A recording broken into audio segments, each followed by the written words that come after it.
सत्यनारायण घुले. मी कोपरी इथून ठाणे कोपरी इथून आलेले आहे.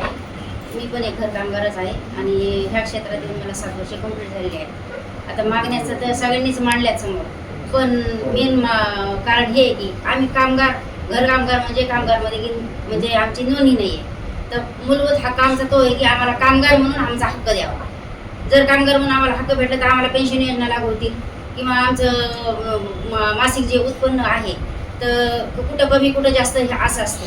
मग त्यानुसार आम्हाला एक हक्काचं उत्पन्न म्हणजे दर तासी किंवा कसं ते ठरवण्यात येईल. आणि बाकी शिक्षण वगैरे हे तर मग ते एक कामगार म्हणून जर आम्हाला अधिकार मिळाला तर ते त्या आमच्या बाकीच्या योजना आम्हाला लागू पडतील. पण आम्ही कामगार नाही आहेत, अजून हे जाहीर झाले नाही. आम्ही घर कामगार करतो, कष्ट खूप करतो, पण बाकीचे कामगार जसे लेबर कामगार आहेत, सफाई कामगार आहेत किंवा नर्सेस वगैरे आहेत, ह्यांना जसा कामगाराचा मेन हक्क अधिकार आहे आणि ते जसे कामगार म्हणून घोषित आहेत तसे एक आम्हाला कामगार म्हणून आमची नियुक्ती करावी. आणि आम्ही कामगार आहोत, आम्ही जास्त कष्ट करतो. बाकीच्या ह्यांना 4 सुट्ट्या असतात, आम्हाला 4 सुट्ट्या नसतात.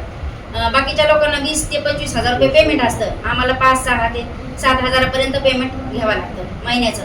आणि महिनाभर कष्ट करायला येते. उन्हाळा, पावसाळा, हिवाळा 4 तिन्ही ऋतूमध्ये आम्हाला काम हे जोखावंच लागतं. किंवा आमचं कसं आहे, बाकीचे लोक उन्हात करतात किंवा पावसात करतात, त्यांना कमीत कमी महिन्याच्या 4 सुट्ट्या कंपल्सरी आहेत, पण आम्हाला त्या पण सुट्ट्या नाहीत. 2 सुट्ट्या आमच्या हक्काच्या आहेत, त्या पण आम्हाला दिल्या जात नाहीत.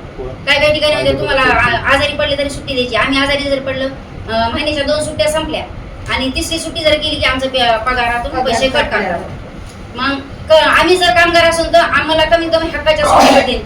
शेवटी आम्ही पण माणसं आहोत, आम्हाला पण शरीराला आरामाची गरज आहे. मग एवढे बोलते आणि माझे 2 शब्द संपवते.